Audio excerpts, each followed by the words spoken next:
Agora são 8h05. Vamos falar sobre as manifestações contra os cortes na educação e contra a Previdência também. E com o Daniel Cara, ele que é coordenador geral da articulação Campanha Nacional pelo Direito à Educação. Ele está via Skype aqui para quem está acompanhando pela TVT e também pelo YouTube. Olá, Daniel Cara, bom dia. Olá, tudo bom? Bom dia, é um prazer estar mais uma vez aqui com vocês. Igualmente, Daniel. Bom, vamos falar aqui inicialmente sobre a reação, né, do presidente Jair Bolsonaro em relação a essas manifestações em todo o Brasil em favor da educação, né? Ele disse que chamou as pessoas, né, os estudantes, as pessoas que estavam participando de idiotas úteis, né, de imbecis, que era massa de manobra, né, para uma minoria de espertalhona. Como é que você vê essa falta de, digamos, sensibilidade ou falta de equilíbrio, né, do presidente da República em relação às manifestações, hein, Daniel? Bom, então, primeiro, essa é uma reação de uma pessoa que tem um raciocínio, que tem uma mentalidade autoritária. As manifestações, elas foram muito espontâneas. É claro que teve na convocação e na organização dos atos, especialmente nas grandes capitais, a liderança dos sindicatos, a liderança do movimento estudantil, a liderança das entidades, como a própria Campanha Nacional pelo Direito à Educação. Mas, Marilu, é impressionante como o Brasil se mobilizou. A grande imprensa tem dado cerca de 100, de vez em quando aproxima de 200, o número de cidades que se mobilizaram no dia 15 de maio. Mas quando a gente observa as cidades que se mobilizaram em atividades espontâneas, não em grandes manifestações de rua, até porque são cidades pequenas, mas em atividades em escolas, em atividades em universidades, grupos e rodas de conversa, a gente bate o número de 500 cidades e, na realidade, esse número é subdimensionado. Então, na verdade, o Jair Bolsonaro ele ficou com medo, porque ele viu que a sociedade brasileira reagiu. Ele começou uma estratégia de desmonte da educação e a educação cada vez mais tem se tornado uma pauta sagrada para a sociedade brasileira. A sociedade brasileira não aceita o ataque à educação. E com isso a gente ontem viu a primeira página do fim do governo Bolsonaro. Eu falo agora aqui como cientista político, né? Nenhum governo consegue, com tão pouco tempo de mandato, sobreviver de forma normal a partir do momento em que 1,5 milhão de pessoas vão às ruas, especialmente nas grandes capitais, dar um basta aos cortes na área de educação, exigir um basta aos cortes na área de educação. Então, o Jair Bolsonaro, na verdade, mexeu com quem ele não sabia que estava mexendo. Ele não tem ideia do que significa educação para a população brasileira. Ele não tem ideia do que significa a educação para a democratização efetiva do país. Então, eu estou muito feliz, a gente foi muito vitorioso no dia de ontem. Eu imaginava que ia ser uma vitória, mas eu nunca tinha a dimensão de que a gente alcançaria esses números, né? A sociedade brasileira está de parabéns, o povo brasileiro, mais uma vez, deu uma demonstração de que é um povo aguerrido e é um povo que luta pelos seus direitos. Você estava exatamente em qual manifestação, cara, ontem? Eu tive sorte, Marilu. Eu É. fui de Belo Horizonte, comecei em Belo Horizonte, depois vim para São Paulo.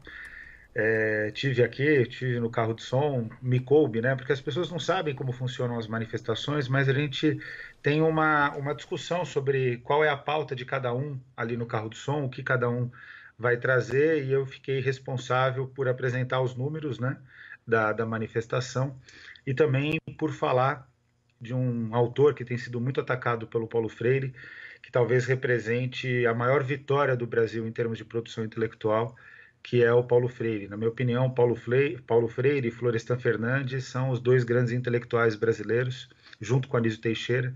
Esse é meu trio de ouro. Tem Caio Prado Júnior, Celso Furtado, mas em termos de penetração no debate internacional, esses dois autores eles são incomparáveis. Celso Furtado também, talvez, em relação à situação latino-americana, a questão latino-americana.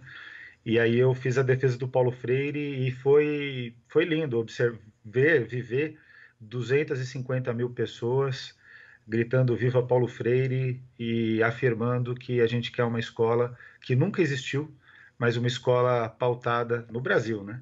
Tem na Finlândia, tem na Alemanha, mas uma escola pautada nos trabalhos, na lógica, na produção pedagógica do Paulo Freire. Como você disse, tem no exterior, né, exatamente o legado dele. E aqui no Brasil, como você disse, ele está sendo criticado e está sendo alvo, né, de chacota até por parte de membros do governo, né, brasileiro. Fala um pouquinho do legado de Paulo Freire, a importância dele hoje aqui no Brasil. A importância do Paulo Freire hoje no Brasil, ela é uma importância que ela é muito defendida por grandes professores e grandes professoras. E aqui eu não estou dizendo dos professores que estão nas universidades só, ou os professores que têm a possibilidade de escrever livros e que constroem um pouco da própria ciência pedagógica, né? Formulam a ciência pedagógica. Estou falando dos professores que estão lá nas escolas, que estão fazendo um trabalho belíssimo de educação de jovens e adultos. Marilu, eu estava em Minas Gerais na terça-feira, na Assembleia Legislativa, junto com a minha companheira Beatriz Cerqueira, que foi quem me chamou, mas foi um chamamento de toda a Comissão de Educação para discutir o Fundeb. E num determinado momento entrou uma turma de educação de jovens e adultos. As duas educandas da educação de jovens e adultos e a professora que se manifestaram, elas deram uma aula de cidadania. E elas deram uma aula de cidadania porque elas falaram sobre a importância do direito à educação para a vida delas. Essa é a importância do Paulo Freire. O Paulo Freire foi um educador que se pautou na emancipação de homens e mulheres por meio da educação, mas uma emancipação que parte da consciência de que cada um tem um conhecimento muito próprio e muito valioso. Então, um trabalhador rural, uma empregada doméstica, um motorista de ônibus, um cobrador de ônibus, uma pessoa que trabalha na construção civil, elas têm conhecimentos que nós três aqui, que a gente participando aqui nesse nosso Skype, a gente não tem. E o que o Paulo Freire fez de revolucionário foi dizer que aquele saber era importante e é por meio desse saber de cada pessoa, da vida concreta de cada pessoa, é que a gente tem que alfabetizar, tem que abrir o mundo das letras, né? Então é a partir da vida que a gente descortina o mundo. E não existe nada mais poético e, segundo todas as pesquisas da didática, todas as pesquisas da neurociência, que inclusive eu nem gosto muito, porque são muito biologicistas, são muito pautadas na questão biológica, né?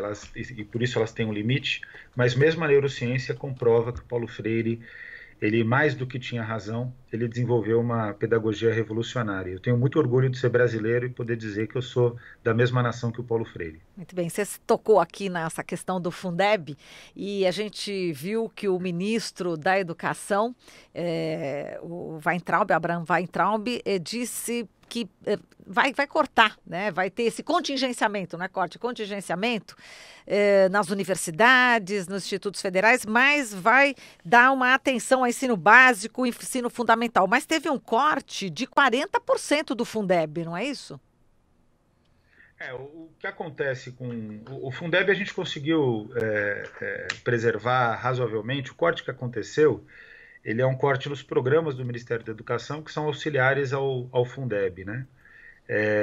Não para ser bastante franco aqui, não foi a primeira vez que isso aconteceu, né? Já aconteceu em outros governos, mas o que impressiona é a frieza e o volume do corte, né? Nos outros governos foi um contingenciamento menor. No caso do governo Bolsonaro, foi um contingenciamento maior. Muitas pessoas, especialmente os militantes que defendem o Bolsonaro, o exército do Bolsonaro, nas redes sociais, têm dito que a presidenta Dilma fez cortes maiores. Em termos absolutos, o ministro Joaquim Levy, quando ele entrou, ele fez um corte bastante dacroniano, mas naquela época existia maior arrecadação no início do ano. A gente tinha uma economia que ela estava desacelerando, mas não tinha passado por uma situação de depressão. O Brasil deve entrar numa recessão técnica. Em termos proporcionais, nunca existiu um corte tão radical como esse que está sendo apresentado pelo ministro Abraham Weintraub, mais do que apresentado, está sendo defendido. Eu nunca vi na minha vida, olha, eu estudo educação e milito na área de educação, desde muito cedo, desde 1994, quando eu era do movimento estudantil na minha escola, né, presidente de Grêmio e tudo mais. E eu nunca vi um ministro da Educação que defenda corte. Porque o ministro da Educação ele pode aceitar o corte, mas a obrigação dele é lutar por mais recursos. O Abraham Weintraub, ele não só defende, como ele tem prazer em fazer o corte, né?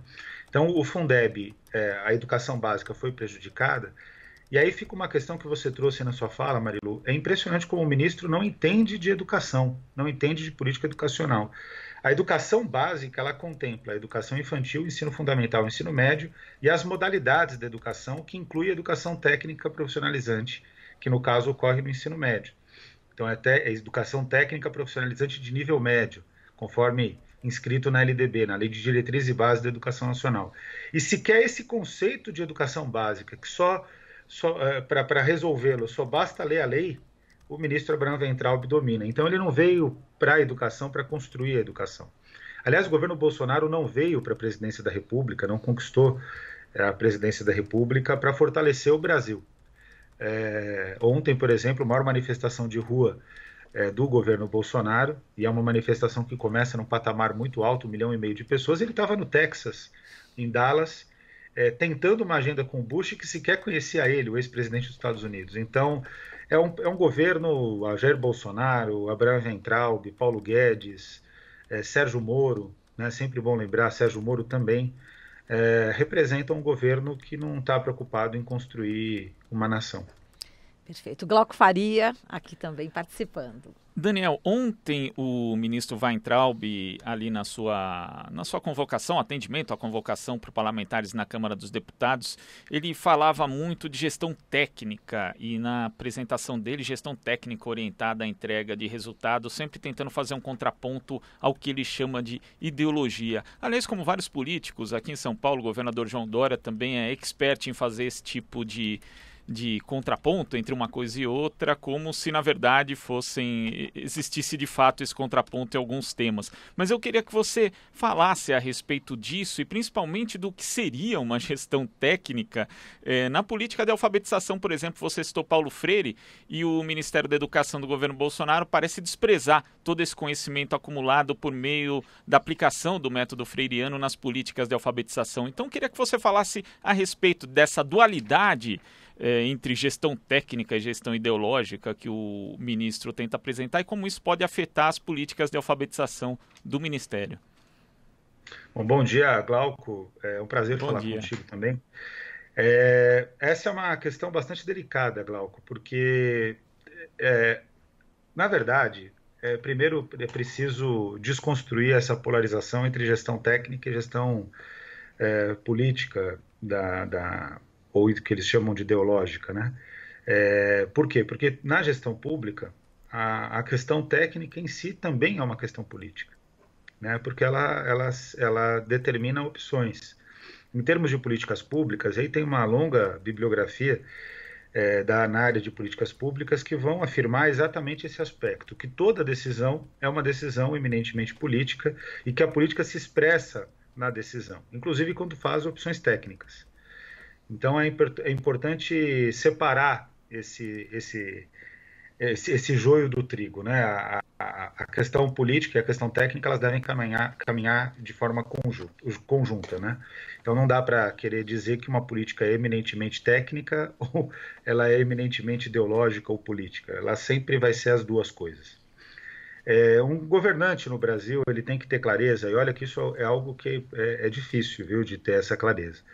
Mas ele tem que ter a clareza que ele precisa cumprir as leis, especialmente a Constituição da República Federativa do Brasil, que, aliás, todo governante jura cumpri-la, né? Faz parte do exercício de governo o juramento perante a Constituição. Se isso for considerado como sendo o elemento central da gestão pública, o acordo coletivo que todos devem cumprir, o cumprimento da Constituição, o ministro Abraham Weintraub ele tem feito na área de alfabetização um caminho completamente equivocado. Por quê? Ele está optando por um método que é um método ultrapassado, que é o método fônico, que em situações muito específicas ele funciona na área de alfabetização, mas ele não funciona para inúmeras outras situações.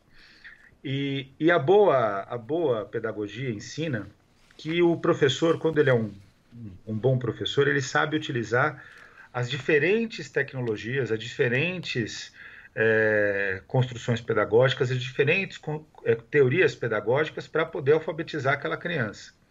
E quando ele tem essa capacidade de saber utilizar as teorias e a forma das concepções pedagógicas dentro da sala de aula, junto com os alunos, ele invariavelmente vai conseguir a alfabetização, porque toda criança, esse é o esteio da didática, toda criança ela tem uma capacidade infinita de aprender. O nosso problema, inclusive, é que a gente não consegue utilizar toda essa capacidade das crianças. E tem um princípio da Constituição que o Abraham Weintraub ele faz questão de esquecer, que é a liberdade pedagógica, a liberdade de aprender, a liberdade de ensinar. Então ele está, na verdade, querendo construir o método fônico, que é um método que ele alfabetiza para uma estratégia que não é uma estratégia de consciência, que não reconhece a realidade da criança, e ele faz isso porque essa alfabetização, que é uma alfabetização pautada na realidade da criança, ela parte desde muito cedo pela conscientização da criança da realidade que ela vive. É claro que eu não estou dizendo aqui que a criança vai ter consciência sobre as desigualdades sociais logo no momento de alfabetização, nem cabe essa questão. Mas a criança sabe, por exemplo, e a gente nunca pode menosprezar o conhecimento das crianças. Aliás, quem tem filho, quem tem convívio contínuo com criança, sabe do que eu estou falando. A criança sabe, por exemplo, que quando ela vai na casa de uma família, aquela família tem mais recursos do que a dela, por exemplo. Ou quando ela vai numa escola, ou quando ela está passando na rua e vê uma escola de elite, ela sabe, sendo estudante de uma escola numa periferia, que aquela escola é muito mais equipada do que a escola dela. Então não dá para subestimar as crianças. E o que eu acho que o Abraham Weintraub, o Bolsonaro, acabam fazendo é subestimar as crianças. A gente convence muitos pais que defendiam a escola sem partido a hoje serem militantes contra a escola sem partido, ter uma atuação cívica contra a escola sem partido, porque eles percebem que a escola sem partido é uma escola medíocre. O Abraham Weintraub quer uma alfabetização medíocre para as nossas crianças. Então é importante que os pais e mães, os avós, as avós, eles tenham, os avós, as avós, eles tenham consciência de que o governo Bolsonaro representa uma educação de péssima qualidade, essa sim pautada numa preocupação não só de doutrinar, no caso do Bolsonaro. Ele não quer só doutrinar, ele também quer fazer com que a educação ela seja acrítica. E, aliás, ele falou isso, né? Ninguém pode acusar o Bolsonaro de não cumprir com a palavra. Eu acho que esse é um dos grandes problemas do governo Bolsonaro. Ele disse, numa determinada ocasião, que ele não quer que as crianças aprendam política, ele só quer que as crianças aprendam português, matemática. O problema é que o próprio ministro da Educação não sabe matemática. Pois é, aquela história dos ovos. Bom, enfim. E Daniel, você falou em alfabetização de crianças, mas a gente lembra também que o método desenvolvido pelo Paulo Freire é especialmente bem sucedido em termos de alfabetização para adultos, Sim. que ainda é um problema muito grande no Brasil, não? Sim, então, esse é um aspecto fundamental. O Bolsonaro não deu uma linha de declaração, nem o Abraham Weintraub, sobre o fato de que o Brasil tem 13 milhões de adultos, jovens e adultos analfabetos absolutos, e mais de 30 milhões de analfabetos funcionais. O que é analfabeto funcional? É aquele que, em tese, é alfabetizado, mas ele não consegue interpretar e fazer as operações básicas da matemática. A gente tem um déficit educacional enorme. E me parece que esse governo Bolsonaro ele quer aprofundar esse fosso. Agora, Daniel, a gente tem aqui a informação de que o deputado Alessandro Molon, né, do PSB carioca, líder da oposição, disse que o partido entrou com uma arguição de descumprimento de preceito fundamental no Supremo Tribunal Federal pedindo a anulação dos cortes, né? Como é que você vê? Você acha que vai ir para frente? Ou seja, o Poder Judiciário também vai poder entrar nessa briga, né? E também, como você falou que essa é a primeira, essas manifestações, né, praticamente são a primeira página da derrocada aí do Bolsonaro, e qual que seria o prazo? Porque em 5 meses já aconteceu tudo isso, né? E essas manifestações, já tem manifestações de policiais, tem manifestações de estudantes também, ainda no mês de maio, para o final. Policiais que, inclusive, são da base do próprio governo, né? Como é que você... Diga, Glauco. Não. Só concluir que eu queria complementar também, perguntando para o Daniel se, inclusive, a fala ofensiva do Bolsonaro aos manifestantes não acaba sendo um esquenta, um fator a mais de mobilização para a greve geral que está marcada para 14 de junho. Exato, fora a 14 de junho que vem, no mês que vem, então. Sim, para mim, assim, eu vou estar participando junto com os estudantes, a gente vai se mobilizar, eles querem manter um calendário de contínua mobilização, eu acho isso fundamental, mas tudo deve desembocar para a greve geral de 14 de junho, isso é importante que os movimentos sociais, os sindicatos, o movimento estudantil, eles compreendam que 14 de junho é um dia decisivo para a história recente do Brasil, né? Então, ontem foi uma introdução, e tem que ser tratado como uma introdução. Que lindo que foi uma introdução pela educação, né? Porque é a afirmação concreta do povo de que quer ter uma vida com qualidade, uma vida digna e que quer ter consciência crítica, quer ter direito a aprender, quer ter direito a se formar. Mas é importante dizer que 14 de junho é a data estrutural desse processo de mobilização. Sobre a questão da justiça, o ministro Marco Aurélio de Mello, ele já fez uma avaliação dessa questão, ele considera que o Abraham Weintraub tem direito de fazer esse corte, porque é um corte relacionado às despesas discricionárias. O Abraham Weintraub, aproveitando a decisão monocrática do ministro Marco Aurélio de Mello, ele aproveitou e declarou para a imprensa que esses cortes, eles são cortes pequenos, porque o salário das pessoas está mantido. E eu fiz uma pergunta no Twitter que vale a pena perguntar aqui também, né, para gerar reflexão. O Abraham Weintraub aceitaria trabalhar no MEC, conseguiria trabalhar no MEC sem água, sem luz, sem segurança e sem limpeza?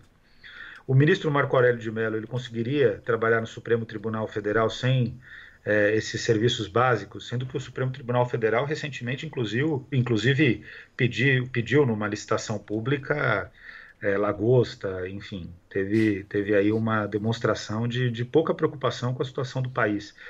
Em termos gerais do orçamento público, a lagosta, etc., custa pouco, mas o custo do judiciário é grande, né? Mas a lagosta em si custa pouco. O problema é o escárnio que isso gera, né? Claro.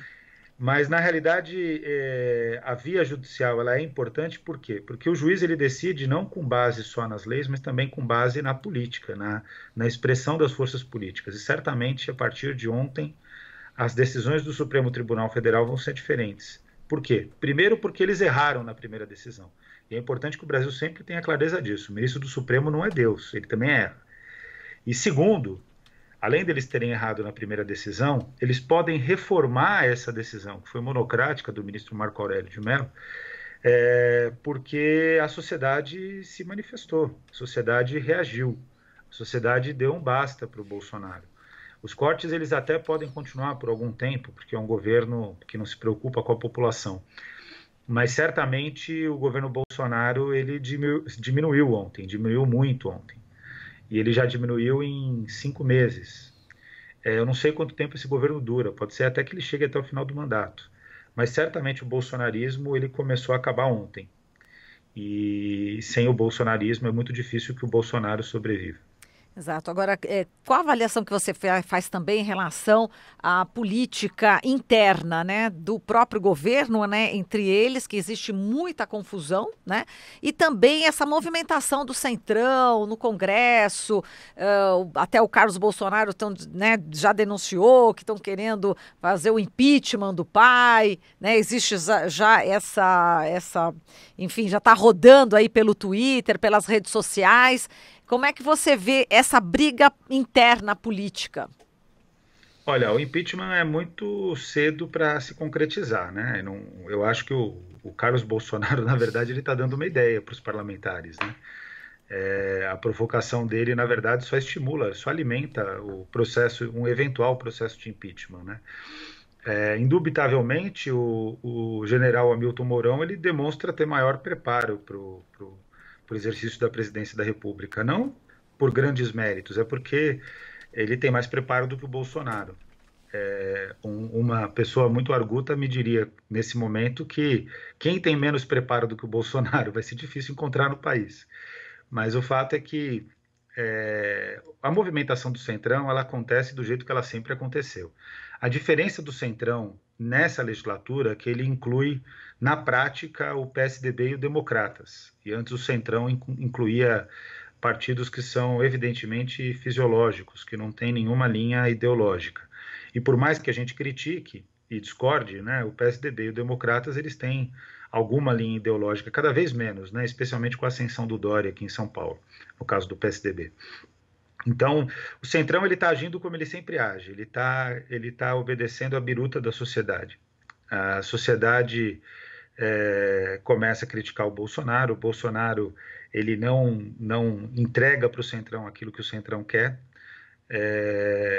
mas isso acaba fazendo com que o Centrão comece a fazer algo que, aí nesse sentido sim é inédito, Marilu, e eu acompanho a Câmara dos Deputados desde 2006, praticamente semanalmente, né?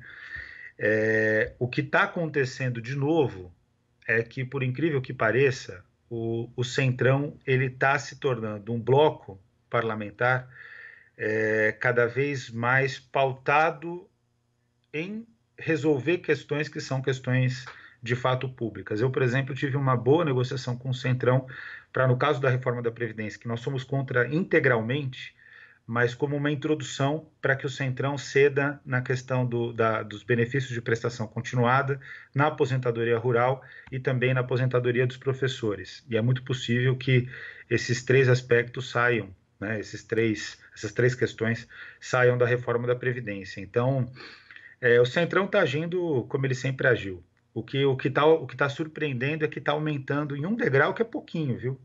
Mas está aumentando em um degrau o compromisso público do Centrão. O Bolsonaro conseguiu isso.